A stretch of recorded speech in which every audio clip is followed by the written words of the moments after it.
Hello, and welcome to Women in Business, where we interview entrepreneurs and senior managers and show you the strengths, successes, obstacles, and roadblocks women experience in business. Since I believe every person in business needs to be visible, I'd like to invite you to watch www.sob6, that's the number 6, tips.com, which will give you some valuable information should you get the call to be on radio or TV, which I think is extremely important. If you'd like to contact me personally, drop me a line at Gayle Carson, that's Gayle, Gayle Carson 13 at gmail.com, or go to my website, www.spunkyoldbroad.com, and sign up for my weekly newsletter. My guest today is Sabrina Ursaner. She's the co-founder and co-CEO of Alignment Essentials, a health and wellness company spanning the fitness, self-improvement, and mindfulness spaces that provides tools to help people stay in alignment and find more joy in their daily lives. Before this, she was CEO of Red Warrior Nation. I love that, Red Warrior Nation. And she was a lawyer in New York before that. She studied dance and psychology at Washington University in St. Louis and has danced professionally. She's a graduate of the NYU School of Law and the recipient of several awards throughout her legal career. In 2018, she left the corporate world to focus on Alignment Essentials full-time. She's an ambassador for National Fitness Day, is co-chair of the Young Lawyers Division of UJA, and has been teaching fitness and wellness classes in New York City for the last 6 years. And she is featured in all of the Alignment Essentials online streaming workout videos. Welcome, Sabrina. Gayle, thank you so much for having me. Well, we can talk about so many things. I mean, I danced. That's how I started out, as a singer and dancer, believe it or not. And you went to law school, spent all of that time, and now you're in the world of fitness. And it's interesting because I sent my son to law school, but he never wanted to practice law because he didn't want to work that hard. But it did teach him how to think. So Yeah. I probably that has helped you in running your business. So what made you decide to take that leap from corporate legal world to starting a company in fitness? Yeah, so the law degree definitely helps, and I think it's kind of just a good way to think about life. It helps you find issues and just think about things in a different way. So I actually really enjoyed being a lawyer. I liked the corporate world. It was predictable. I knew I had to wake up every morning, get to the office, got my really large paycheck. I had great friends there, really interesting work. Everything was always on the cover of the paper. So it was really fun. And my family is very kind of vanilla corporate, if you will. Like, my parents, everyone, there are no solo entrepreneurs in my family.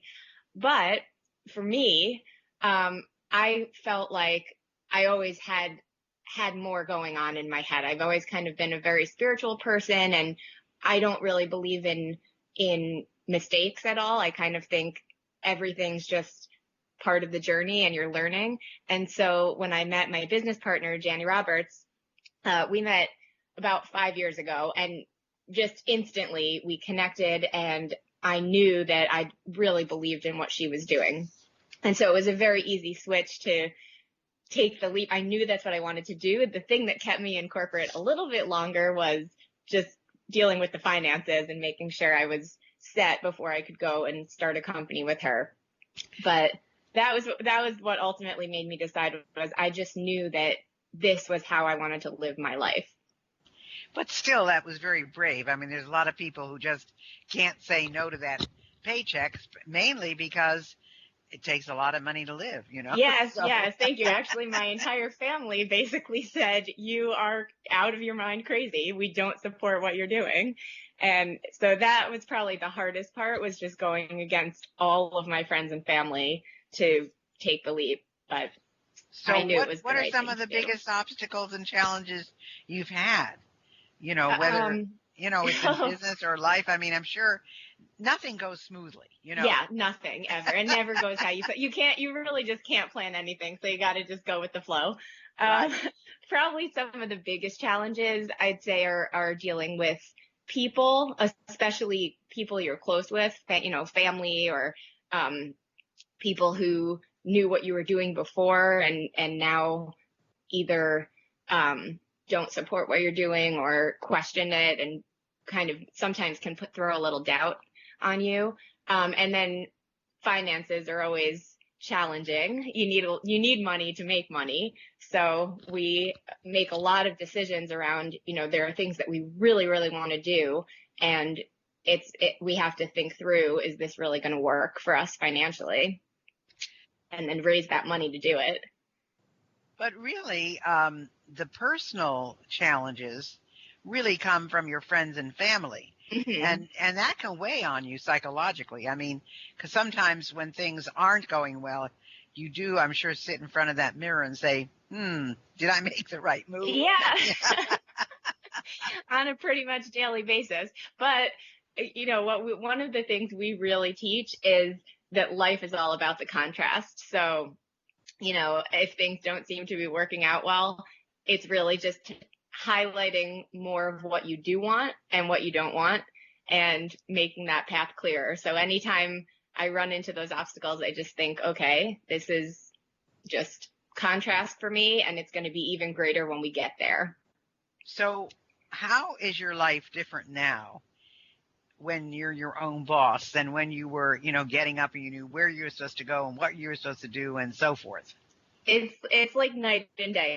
Maybe the best part is, so we also have a really comfortable clothing line, and I don't have to wear a suit anymore. I get up, I throw on my warrior wear sweatpants and sweatshirt, sit with my dog on the couch, Oscar, and I start my day. So that's the best part, is just having control of my time and control of my life and not being totally, having to answer to other people all day long. And oh, sorry. No. I was going to say, I was going to say, I never was a part of corporate America. I've always had my own business. Mm-hmm. But when I started my first business at 21, and it grew to 7 offices, and then I had people, and Yeah. I was fortunate because it was a modeling and fashion and career school kind of thing. So, but I always had to look good because it was a fashionable industry. Yeah. But I didn't have to wear little blue suits until I went into the speaking business. Once I sold my company after 21 years and went into the speaking business full time, I had to wear those because it was 1980. Oh, yeah. I had to wear my little blue suit to give me authority because there were not that many women speakers on the circuit at that time. So, and I hate it. Navy blue is not my color. So, so I can understand, what you go through and what you've been going through.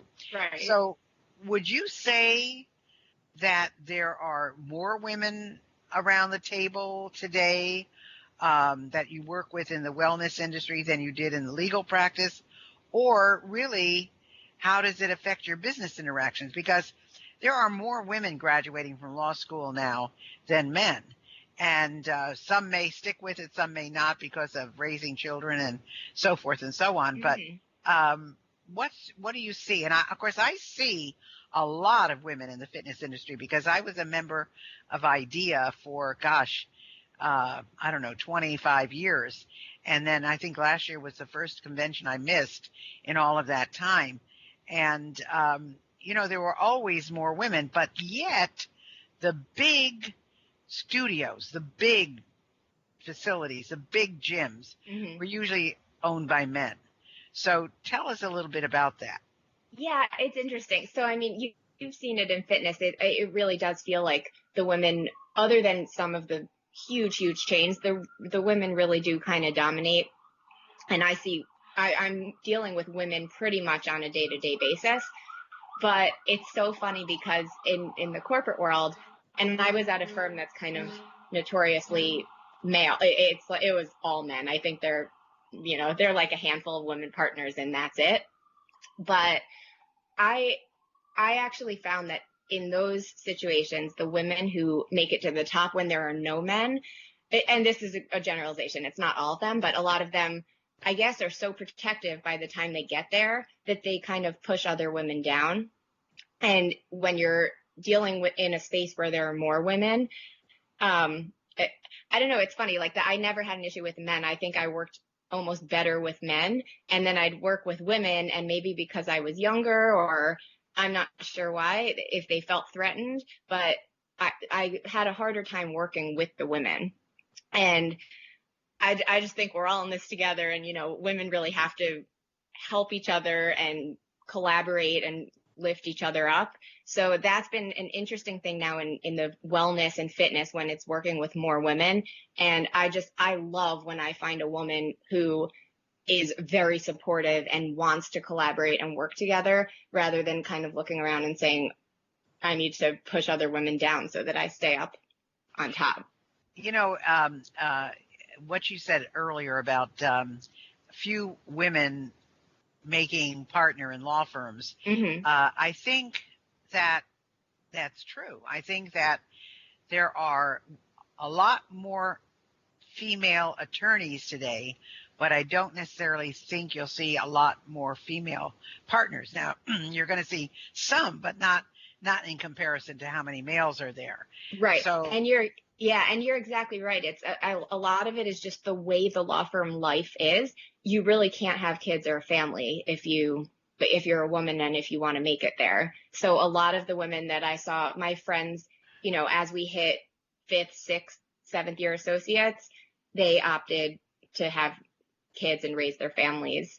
And because you're working like 20 hours a day, it's crazy. You just really can't have a family and do it.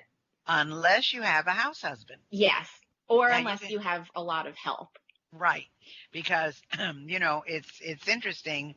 I know lots of people, including my grandniece. I mean, her husband would like nothing better than to stay home and take care of the kids. He Yeah. loves the kids. He just loves them, and that's where he'd like to be. But of course, they can't afford to do that. But there are men who really. I mean, my husband was a much better parent than I was. Sometimes too good. He was enabling, and Yeah. I'm more strict. Yeah. But he loved those kids, and he always was there for them. And I probably worked the 12 and 14-hour days. Yeah. So it's interesting. But have you personally had any setbacks? Um, you know, I do. I've had a lot of personal setbacks. But then again, I think of it as just opportunities to grow. So, for example, a job or let's start with law school. First year of law school, my grades were not that great, but I was, at a great school where I still had the opportunity to get a lot of interviews where, some schools only they take the top 10 people for interviews or something. But where I was at NYU, pretty much everybody gets an interview. And so I turn everything around into how this works in my story. So I had an awesome job my 1L summer.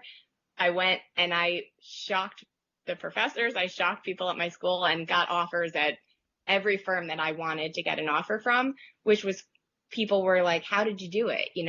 And it's because I just went in and told the amazing story of my summer rather than focusing on the grades that I had in my 1L year.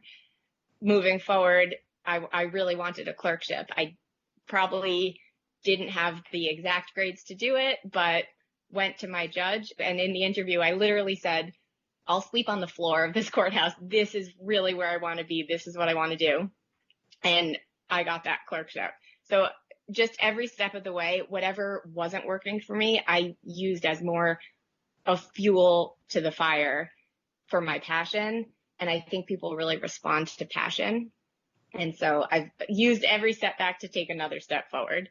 Well, that's kind of called how you get ahead in life. Yeah, pretty much. People say, well, how did you get this? And how did you get that? And I said, I asked, so yeah, exactly. yeah, you you have to can't ask sit or back you'll and never say, get well, it. they should know who I am and I should get this because I deserve it. You've got to go after it. Yeah. And you've got to do a great selling job on yourself and everything else, so that's great. So how do you stay so positive? with everything that goes on, and especially when you're practicing law, I mean, people don't come to lawyers for happiness. I mean, Yeah. I know, right? It's like one sob story after another. So the first thing that is somewhat helpful for me, I know this is an audio show, but I actually have resting smile face. So, some people have the opposite, but if you look at me on a given day, I look very happy, regardless of how I feel. My face just kind of sits in a smile. So that kind of helps to set the mood. And then it really all just goes back to this practice of what we do with Alignment Essentials. So the company, everything that we offer are these tools to help people stay more in alignment in their life. So I keep talking about the contrast. There's also, we have something called moving meditations where you practice the same movement set to music, and each one is tied to an emotion. You do these over and over, and you can actually just shift your emotions during the day. So the way I stay positive, it really is, even when I'm in the middle of a total crap day, I want to cry, everything's not working out for me, I just think, okay, this is just contrast. I have to shift through it. And so I do something to find anything to appreciate, just like anything that I can grab onto. And then I try to shift into that appreciation and learn from whatever's not working. that's, so funny that you say that, because I remember when I don't know, I must have been 5 years old and going downtown on a bus with my mom and getting off the bus and a guy coming up, a man coming up to my mom and saying, "What a lovely smile you have on your face." Of course, today they'd probably be somebody you don't want to talk to, but then it was okay. And I was at a meeting where I was presenting to top level CEOs. It was like a forum they had. And I don't remember what happened, but one of the guys there knew me, and he said, "I've known Gayle for a number of years, and she always is smiling. And whenever you look at her, she has a smile on her face." And I guess that's what gives me the positiveness. And I'm glad that you're a compadre in that. You have resting smile face too. Yeah, exactly.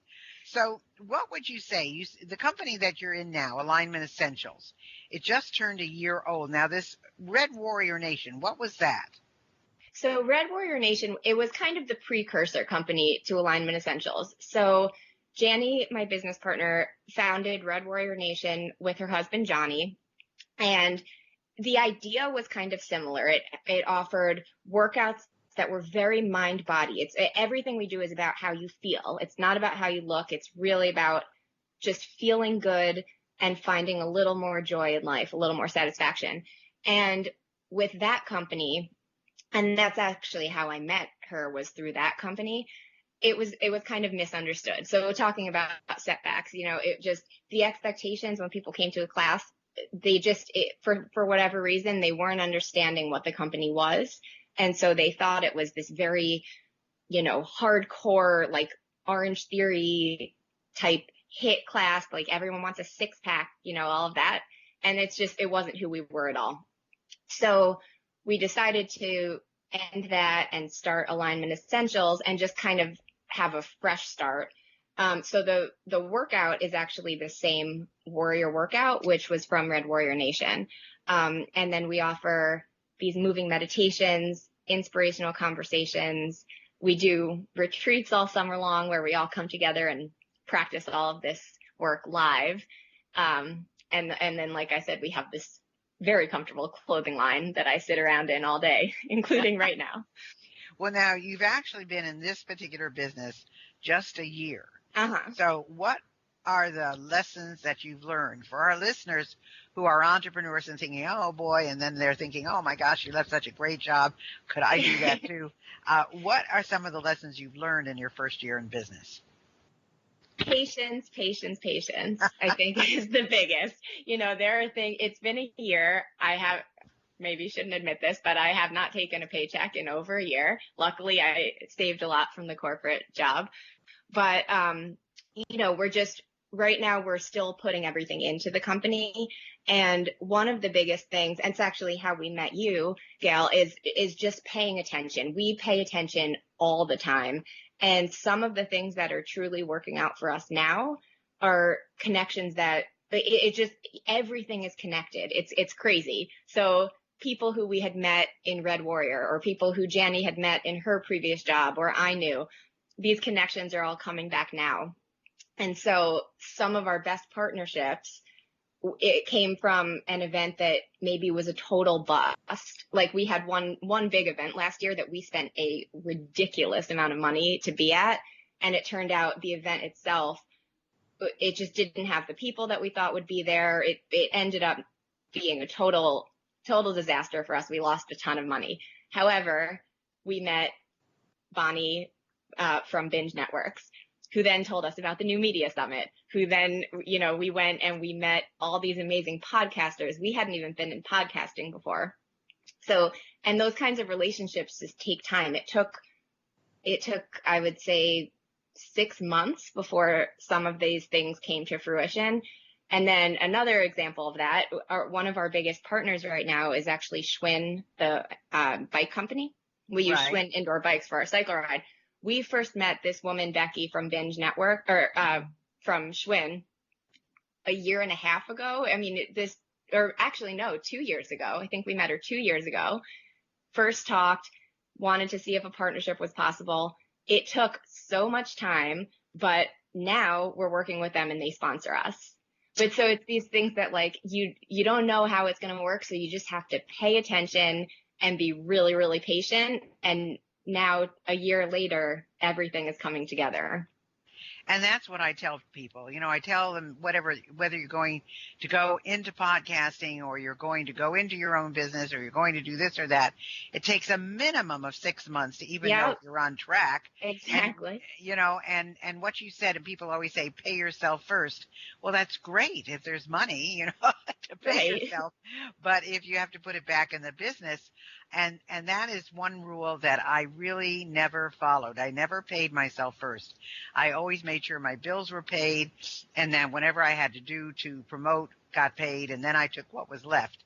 But it worked out for me. But it's a lot of people cannot do what you did and take a year without a paycheck. So it's something to be aware of. So what, if anything, would you have changed from when you started? We took a lot of time really figuring out who our market was. And part of what took so long is because of Red Warrior, which was that previous company, we had a market there, and it was a very much a fitness market. And our real market, our target, and where we feel we really fit is more in the wellness space. And this actually goes back to the earlier question that you asked, what some of the obstacles and challenges that you face. And I said a lot of it was personal. A lot of that is, we loved, and we still do, they're all still with us. We loved everyone who was a consumer in the Red Warrior days. And so when you shift like that, it's really challenging. And maybe this is where guys are better than girls. I don't know, but it's really challenging. You don't want to drop people. You don't want to lose people who you love. So figuring out, how to change markets completely without losing people who you want to stay with you was very difficult. But I think we finally got that shift in our market. And so we're kind of in the wellness space. But I think if we somehow could have found a way to do that sooner. So maybe for any business people out there, if you're kind of rebranding or even starting something new, first step, I would say just really take a huge step back and think about who is your true target market. And, how are they going to use your products? How are you going to connect with them? Because it doesn't matter. You could spend all the marketing dollars in the world, but if you're not in front of the right people, it's not going to work. Well, we only have 2 minutes left, Sabrina. So what? Oh, that went so fast. Yeah, I know. I want to keep talking. How can people get in touch with you? And is there something you'd like to offer to our listeners? Yes. So check out our website. It's www.alignmentessentials.com, or you can email us at info@alignmentessentials.com. And we would love to give everyone a free moving meditation, discounts on the clothing, and a discount on the retreats that we offer. And we would just love to hear from people. If you have questions or anything, please just get in touch with us. We'd love that. That sounds terrific. I've always been a workout person, and now I can't do what I used to do. I mean, I can't lift the weights because of a lot of different reasons, but I started with 8s and 10s and went to 5s and 8s. Now I'm at 3s and 5s, but I'm still But doing you're it. moving, that's it. Yeah. And you know what's so cool? This workout is seriously for everyone. I mean, I was teaching it at the 92nd Street Y in New York, and I had a 96-year-old in my class who, an amazing, I mean, who could do the entire workout. So it's really for everyone. Gail, we have to get you in it. We'll get you in a warrior wear shirt too. Yeah, that sounds good to me. I'm all Yeah. for that. All right, so folks, go to Alignment Essentials. That's ALIGNMENT Essentials, ESSENTIALS .com, alignmentessentials.com.